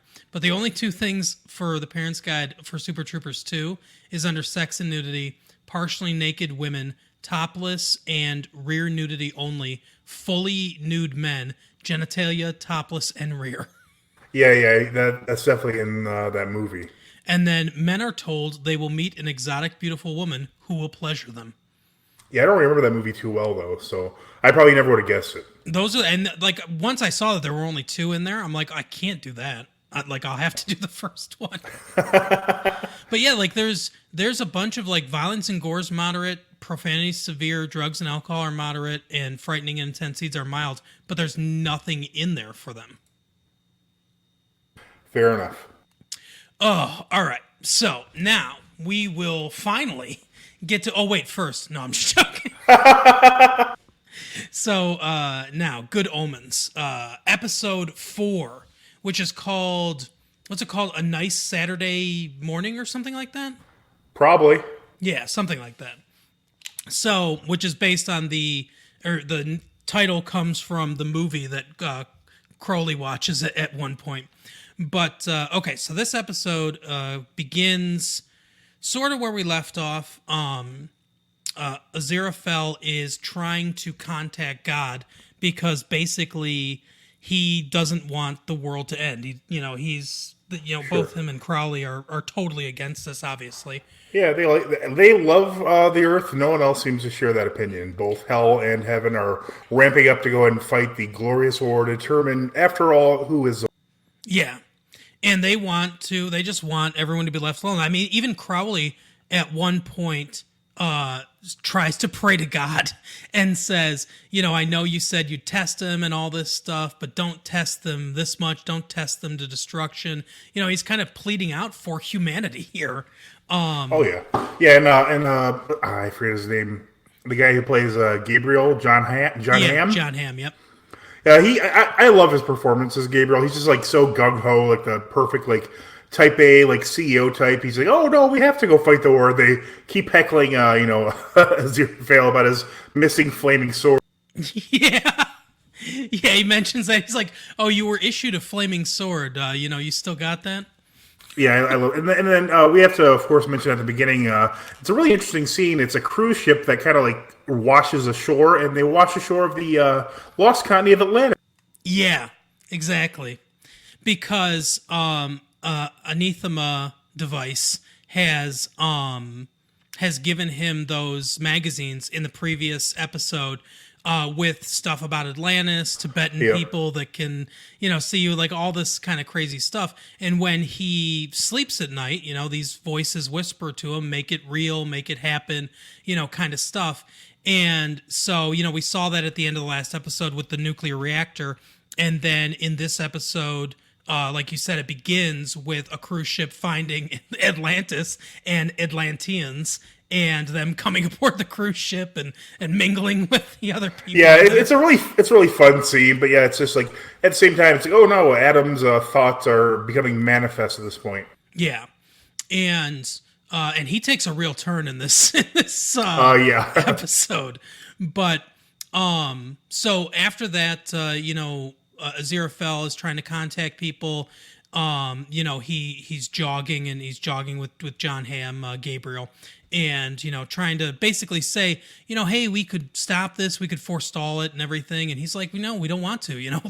Nothing was ever decided. They rebelled, they got expelled, but we didn't decide anything. We need, the whole point is to fight the war and win it. And he goes to, I think it's Michael, right? Is the woman is Michael? I think so, yeah. Yeah, she basically says, hey, I was looking into the stuff your buddy was saying. I'm a little suspicious, and she has pictures of him and Crowley together. So yeah, because remember, of course, to the audience, this whole time they've been just kind of like vouching for each other. Like, oh yeah, we fought this big battle here. We were, up against each other here as well, and like no one's, cares enough to really check that they're actually doing what they're saying they're doing. Yeah, and so she says, hey, could he be working for the other side? And Gabriel's like, yeah, I don't think that's happening. So she says, well, let's use the back channels, and Gabriel's like, oh, there are no back channels, but obviously she does have back channels because she calls Hell. And the couple demons that we've seen before in the previous episodes, I can't remember their names off the top of my head, but she talks to them, and they're basically like, hey, your boy might be playing for the other side, kind of thing, and he's not. He's doing his own thing. He's with this angel and stuff. So they get. They get word that he's not doing what he's supposed to be doing, and they kind of start checking up on him too. Yeah, and then of course we get to meet the other two of the horsemen this episode. Mm-hmm. Instead of I heard in the book they actually had quite a few different horsemen, but in this one, instead of pestilence, they now have pollution. Yeah, it was a person who was just by a river, just polluting everything. And then we have our delivery man who's delivering a crown to pollution. And then right after that, we meet the fourth horseman. As a callback to Super Troopers, is voiced by Brian Cox. Yep, exactly. And he just kills the delivery man and says, you're just beating the rush. Yeah, exactly. It's so funny, too, because, in the Bible, Death is the only horseman that's actually named, in the book of Revelation anyway. And so I knew that the one was going to be Death. And then, of course, he writes the note to his wife, saying that he loves her because, he looks at the paper and it must say, hey, now you got to take this to Death. So he knows he's got to die to meet him. Right. And it seems like it's so weird because at first it seems like he's human, but then, at this point, obviously, it seems like he's a minion of Hell. Because it almost seems like maybe he doesn't know exactly what he's doing. But, once he meets Death, he calls him Sir and, like, all this stuff. It seems like he married a human woman. Like, he was basically said, hey, you're the delivery man. Live on Earth for the next 4,000 years or 5,000 years or whatever it is. And then when it's time for Armageddon to happen, you'll be the one delivering all this stuff to these people. Because he says at one point, too, he's like, yeah, the order was placed, 6,000 years ago or whatever. And she's like, well, that's clearly got to be a joke. And he's like, well, the company's only been around 80 years, but right. I saw the paperwork. So, but yeah, so he tells Death, it's time to, what he delivers to him is a message that make them see or let them see or something like that. Yeah, something like that. And he's like, he basically explains, it's time for us to ride and, Armageddon to happen. And they call the ambassador to the place in the Middle East where it's supposed to, Armageddon's supposed to start and everything. He talks to this group of guys, 3 guys that all look exactly the same to me. They're all like dressed the same hairstyle, all this stuff. And they're like a dance troupe. That's what it reminds me of. But they're like, yeah, we what did they say their name was supposed to be?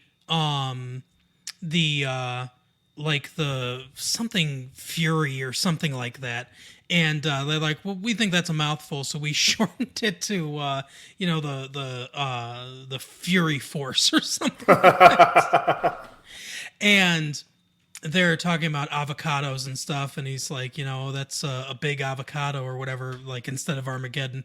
And he's like, I hate jokes, and he burns them up. And then he does the same thing to the second guy, and then the third guy is obviously very nervous, and he's basically just going through they're like party planners. He's going through the list of things that are going to happen for Armageddon to take place. Right. So we get another look at that guy from Parks and Recreation, Nick Offerman. He comes in, his wife's there, his son Warlock is there. Right.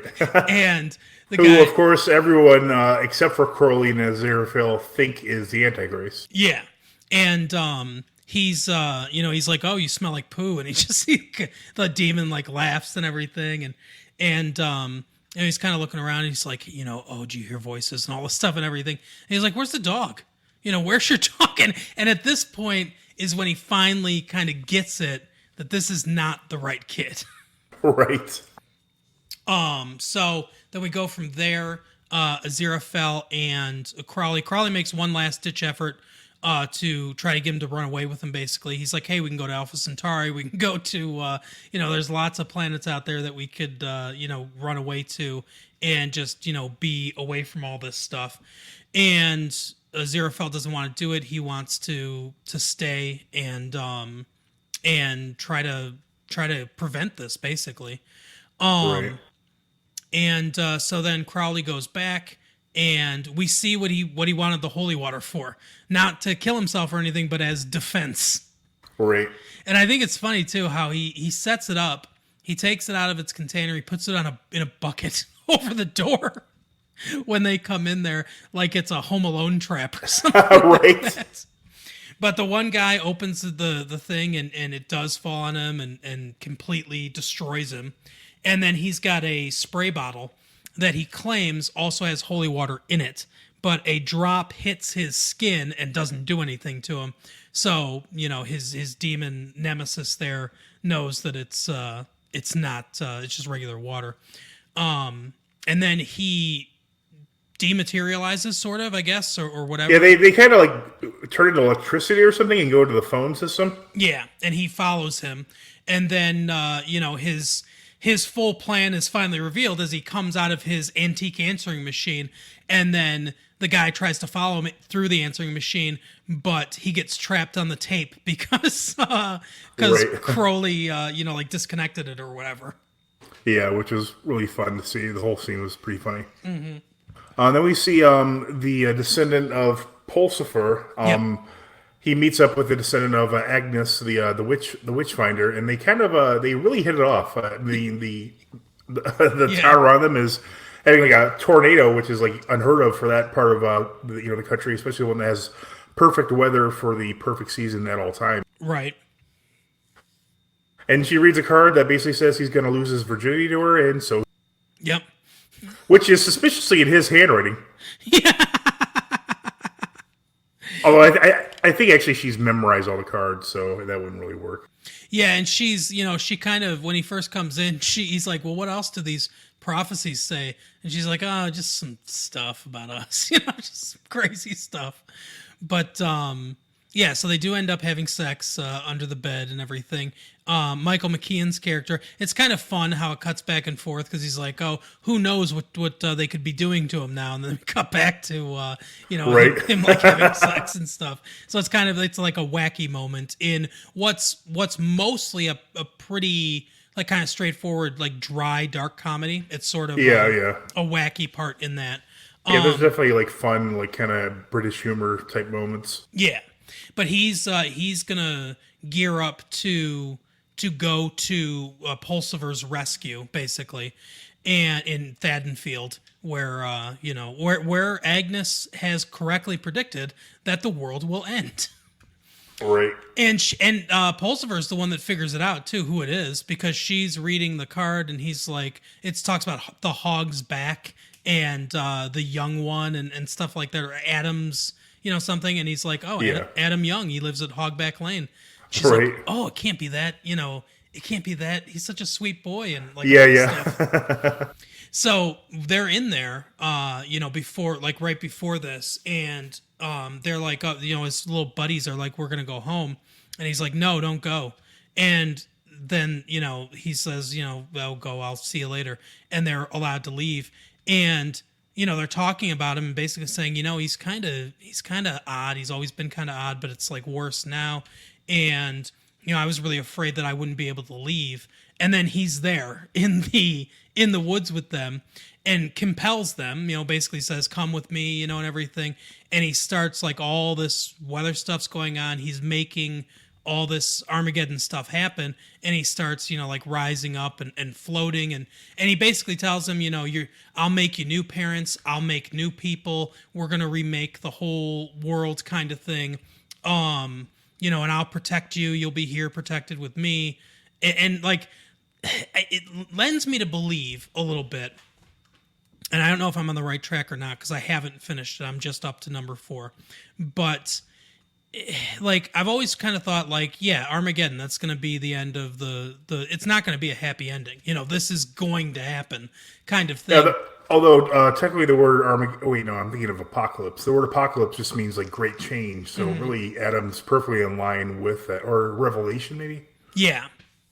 But I'm starting to think now, the way he's talking about remaking stuff and everything, I'm starting to think that maybe what's going to happen is, I don't know if I'm on the right track or not, but what's going to happen is that, he's going to wipe out everything, obviously, but just start everything over fresh, like start the whole cycle over again.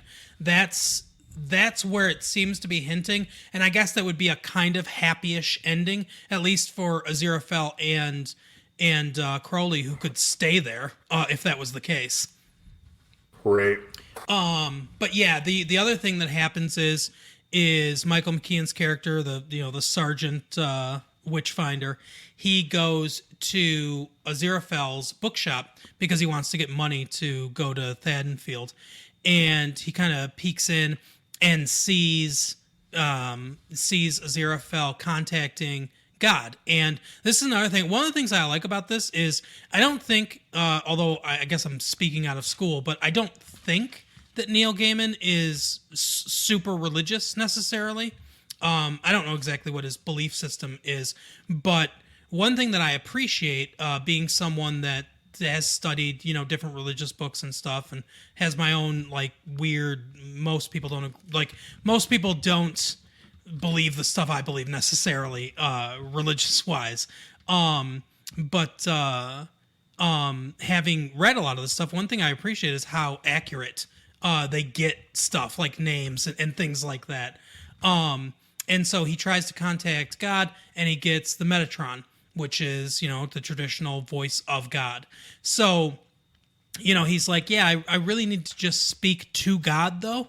And he's like, it's like being on hold with with Comcast or something, with someone really unhelpful. Right. Yeah, I need your supervisor. Yeah, where it's like, anything that's said to me is said to God. Anything I say is from God's mouth, kind of thing. And he's finally like, okay, well, let's he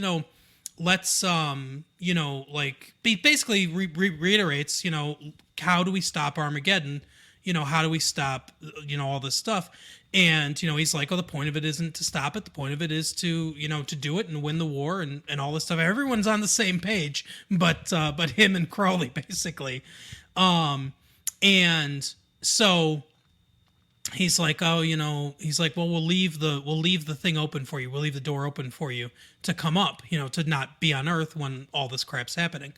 And he's like, okay, and then Michael McKean bursts in and is like, you're a witch, because he saw all this stuff, and he's like, incorrectly assumes that he's some sort of demon or voice of, or, evil entity. So he's going to use the bell, the book, and the candle to exorcise him. And Aziraphale's trying to stop him and everything, and he rings the bell, picks up a book, and lights a lighter. He's like, good enough for a candle. And Aziraphale's like, whatever you do, just don't step in to the circle. And he's trying to keep him out of the circle, and Michael McKean keeps backing him up. and then he looks down and sees he's in the circle, and it's just like, oh fuck, and then he dematerializes to heaven, and that is, you know, those two things happening kind of simultaneously. What happens to Aziraphale and what Adam's doing in kind of bringing about all the Armageddon stuff. That's how the episode ends. Right. I liked this episode a lot. Yeah, there's a lot going on, but I really enjoy it. For me, so far, the strongest episode is the one before. The intro is just so fun when they're going through history and stuff. Yeah, I agree. I like this one a lot too. It's a really, I really enjoy this. It's just a really good series. I'm really into it, and I cannot wait to finish it. There's 2 episodes left. You know, I'm really excited to see what happens, and you know, like all the characters. There's a lot of characters in here, but you really they do a really good job of giving you, especially Aziraphale and Crowley, obviously, but even, you know, some of the side characters, they do a really good job of developing character and kind of emotionally bonding with the audience and everything, so that you do care about, you know, like even if it's a quote unquote happy ending where everything gets remade, you know, I still worry about what happens with, Athemia Device and Pulsiver and, you know, some of these other people, because, you know, you kind of, you know, care about them. Obviously not as much as you do about Crowley and Aziraphale, but yeah, I like the fact that they're able to develop so many characters in a short amount of time. Yeah, I like that. I feel like I know it's a limited series, and I like that part to begin with. But I don't think they're rushing anything. They're just perfect, you know, length of storytelling for them. Yeah, the pace and the narrative drive of this show is really good. Really good pace. Like obviously things are gearing up. There's more happening now. Obviously the narrative thrust is a lot faster and everything, but that's, you know, we're getting to the climax, so, you know, all that makes sense. But I really like the pacing of everything going on in the show. So, you know, if you haven't checked it out, again, you're a madman, but you know, definitely check it out on Amazon Prime. And we got a couple more weeks to do this, and I'm absolutely looking forward to it. Yeah, it's very good. So that is our episode for today. Long one today, but Very long. But worth it, you know, I think anyway. You know, do all the stuff, tell people about the show, tell them to download it Monday or whatever the hell you people are doing. Review on Apple. I guess that's a big deal. Yeah, right? yeah. Do some reviews on Apple. That's cool. You know, add us wherever. Just look up Massive Late Fee. You'll find every place that we are. I mean, presumably you have, because you're listening to this. But if you want to reach out on Twitter at Massive Late Fee, at Late Fee Mike. You know, if you want to do anything with Retro Late Fee, because we never can talk about that on Retro Late Fee since we're, you know, quote unquote in 1994. At retro_Carol. I assume it'll be at Late Fee Carol soon. But for now, it's at retro_Carol. And at retro_Late Fee is our Twitter handle too for Retro Late Fee, so you can check out some stuff there as well. But that is our episode for today. We will see you next week. Bye. Later.